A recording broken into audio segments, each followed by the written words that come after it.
Picture this.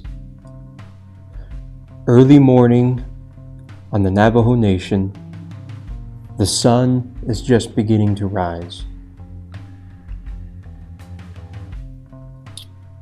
casting long shadows across the land.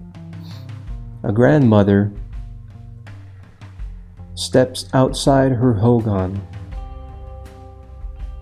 the cool air brushing against her face. She pauses and looks outward toward the land her family has lived on for generations, and whispers a quiet prayer in Diné. A few miles away, a young shepherd named Aiden is walking his sheep toward a watering point. He's listening to his grandparents' voice in his head, reminding him to greet the land each morning. He stops, places his hand on the earth and murmurs a quiet Yatahe, Shikaya. Across the nation, a silversmith named Marjorie is heating her coals. She shapes a piece of turquoise, thinking of her mother who taught her the craft. Every stone has a story, she says to herself. Every story is a piece of who we are. These moments, these connections to land, language, and lineage are sovereignty. Thank you for joining us and welcome back to the podcast, The Chosen Few.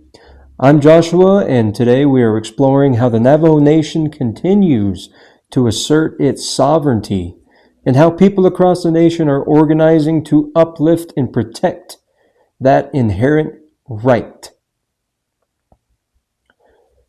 We're going to discuss what sovereignty really means. A few years ago, a young Navajo high school student named Talia stood up at a community meeting.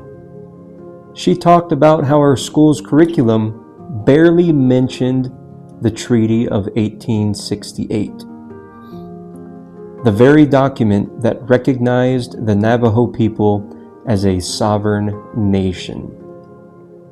She said, "How can we defend our sovereignty if we're not taught what it means?"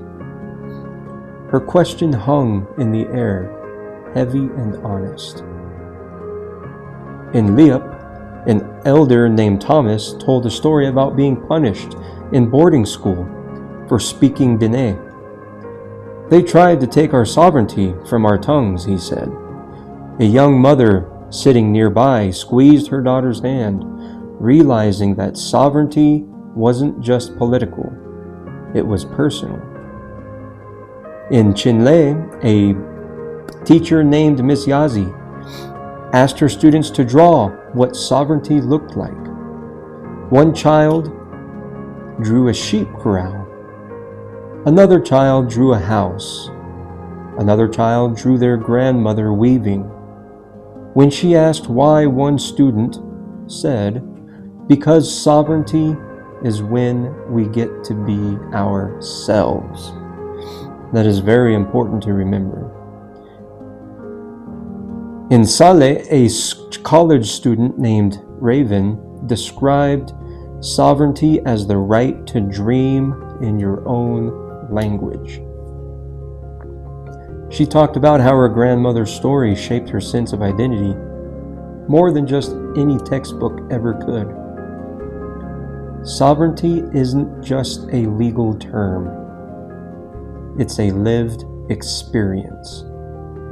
The right to govern, to speak your language, to protect your land, to teach your children your history. It's the recognition that the Navajo Nation existed long before the United States and continues to exist as a distinct political and cultural community. Next, we're going to transition into history of resistance and renewal. To understand the present, we have to revisit the past, not as a list of dates, but as a lived memory. Imagine the long walk of 1864.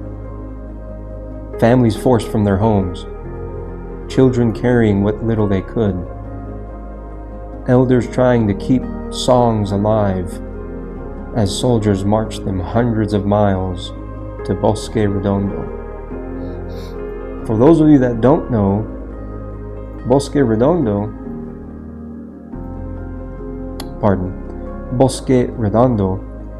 is actually here in New Mexico and down near Fort Sumner, actually, in the southeastern part of the state. It's the center of a 1 million-acre reservation known as Bosque Redondo. This site represents one of the most tragic periods in American history. As Spaniards, Mexicans, and Americans settled in the territory of New Mexico, they were subject to raids from the Diné and the Inde Mescalero Apache, the Diné being Navajo, people who fought to maintain their traditional homelands and obtain valuable resources from the settlers. In an effort to control the raiding, the Spanish, the Mexicans, and the Americans fought the Indians. Treaties were written and broken, nothing much changed. Raiding continued until the early 1860s, when a significant military force became available. In 1863, when the U.S. Army had defeated the invading Confederates, there was a large enough military force available to deal with the Indian problem, quote unquote. It was decided that these problematic indigenous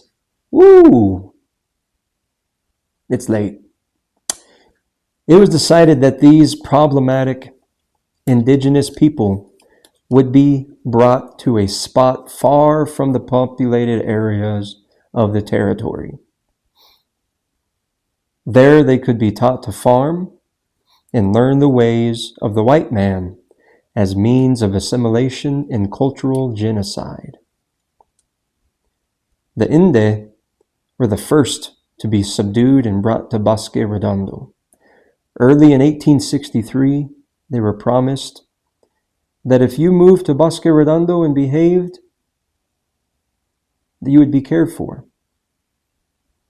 Known by the Diné as the Long Walk, over 50 different groups were forced to walk a distance more than 350 miles to the reservation in east central New Mexico. It was an arduous journey, one that saw them travel 12 to 15 miles a day. Often in chilling cold or stifling heat, hundreds of Diné died as a result of these conditions, as well as those who could not keep up with the pace, tribal elders, the sick, the pregnant, were shot. The Navajo Nation continued to arrive at Bosque Redondo for a period over 2 years. At its peak in the winter of 1864, more than 8,500 Navajo and nearly 500 Apache people were held at the Bosque Redondo Indian Reservation.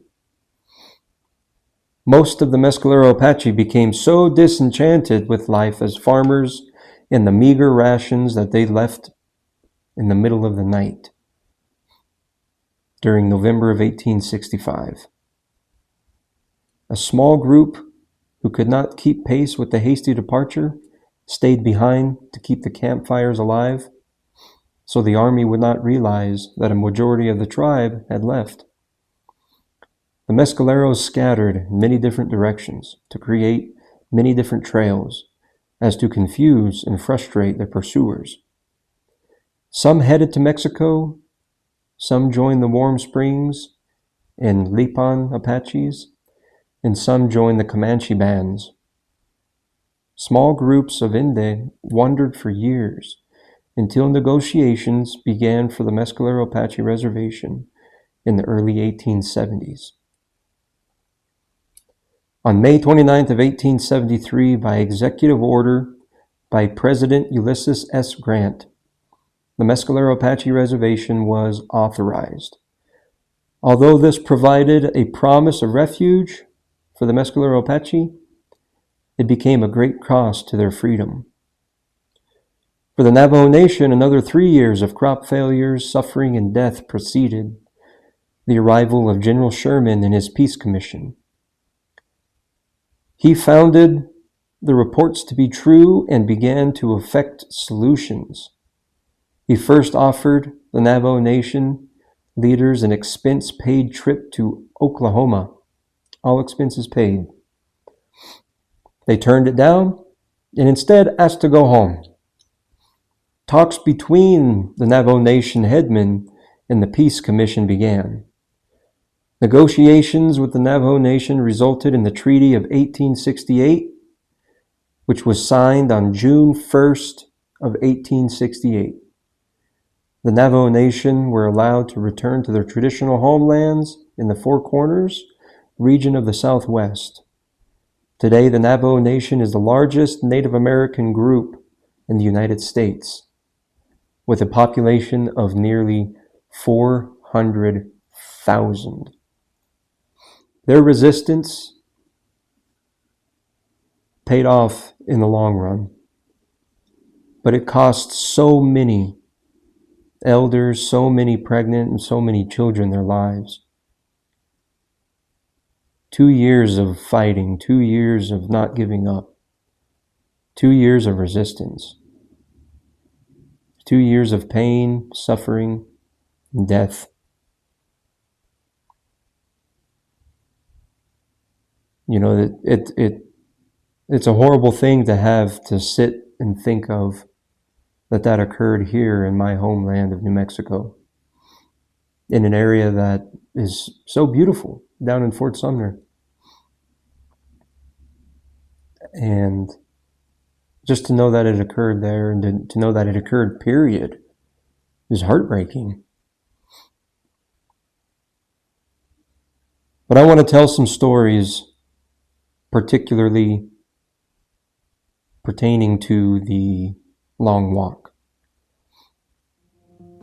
One story tells of a young girl named Asada who hid seeds in the hem of her dress, corn, squash, and melon, tiny pieces of home. When they reached Bosque Redondo, she planted them in secret, watering them with what little she had. Only a few sprouted, but those sprouts became symbols of survival. Another story tells us of a group of men who whispered plans at night, not of escape, but of return. They memorized the stars, the direction of the mountains, the shape of the land they longed for. When we go home, one said, we will rebuild everything they tried to take. And they did return. The Treaty of 1868 wasn't just a political agreement. It was a promise to the Navajo people that they would get to rebuild their nation on their own land. But the struggle did not end there. By the 1930s, during livestock reduction, families gathered in secret to protect their herds. A woman named Elda hid her best sheep in a canyon, moving them at night so government agents wouldn't find them. These sheep are our relatives, she said. They feed us. They teach us. In the 1960s and in the 70s, when outside companies tried to claim Navajo land for mining, communities organized to defend their rights. In Black Mesa, families resisted relocation for decades, insisting that their connection to the land was older than any federal policy. In the 1990s, language revitalization programs began to grow again, led by elders who refused to let Diné fade out. One elder, Marie, taught classes in her living room. "If you learn one word," she told her students, "you carry one more piece of us into the future." Every generation has carried the work forward.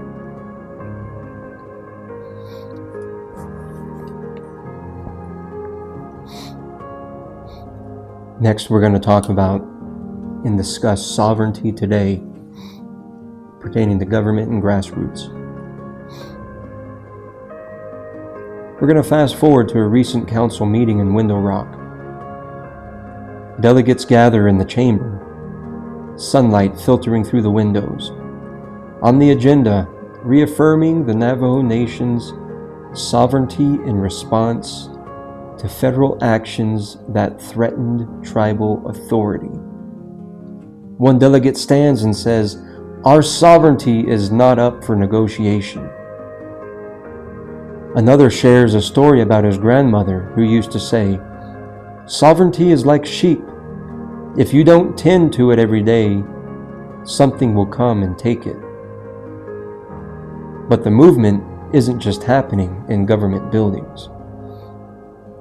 In Shiprock, a group of organizers in Diné, Bidzel, Navajo Strength, sit in a circle. They're planning a workshop on traditional governance, discussing how Diné teachings can guide modern policy. Key, one of the organizers, tells a story of how his uncle, explaining Hozo, balance, and how it applies to leadership.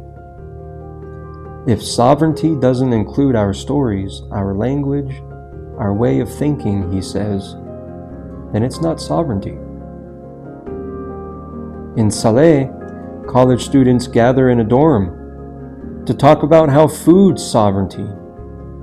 One student shares how her family is reviving dry farming techniques.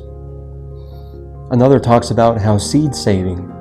A third describes helping her grandparents restore old cornfields. In Fort Defiance, a group of high school students are organizing a youth summit on climate change. They talk about how sovereignty includes the right to protect land and water. One student says, "If we don't fight for our land, who will?" In Crown Point, community members gather to discuss uranium cleanup. A man named Daniel holds up a jar of contaminated water. "This is why sovereignty matters," he says, "because no one else will protect this land the way we will." This is sovereignty in motion: political, cultural, intellectual. Organizing takes many forms, and each one tells a story. In Tuba City, a grandmother teaches her children Navajo words every morning before school. She points to the sky, Ya, to the sheep, Debe, to the water, To.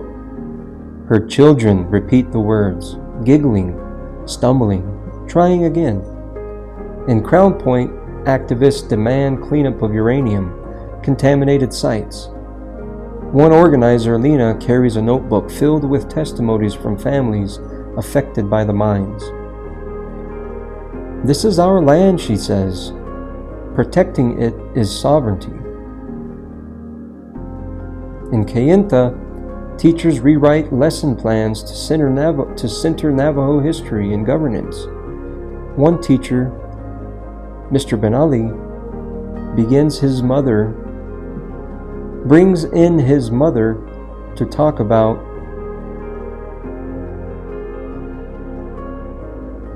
tick tick. One teacher, Mr. Benali, brings in his mother to talk about traditional leadership. Students sit in a circle, listening to her describe how decisions were once made through consensus, patience, and respect. In Ganado, ranchers gathered to discuss water rights. They spread maps across a kitchen table, tracing the paths of stems and springs.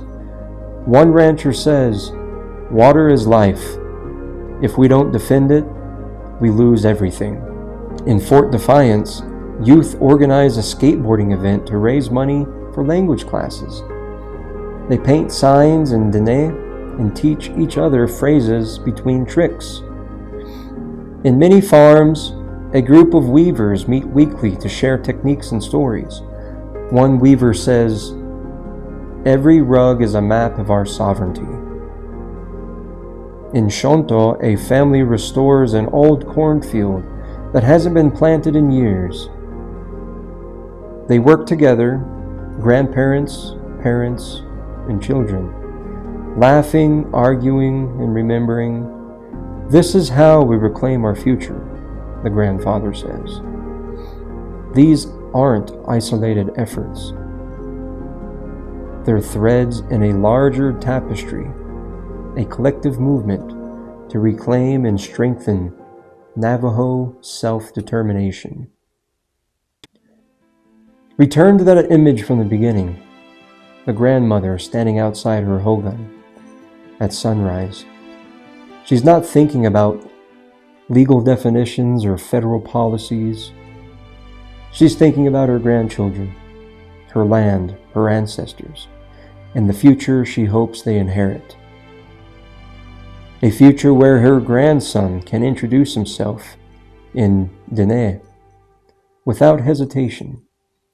A future where her granddaughter can plant corn in soil that is clean and protected.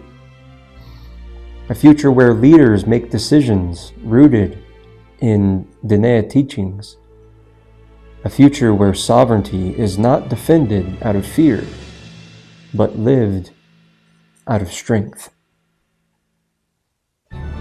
Sovereignty as a grandmother teaching words, a student asking hard questions, a council delegate standing firm, a farmer saving seeds, a weaver telling stories, a youth organizer planning workshops, a family restoring land, a community refusing to be erased.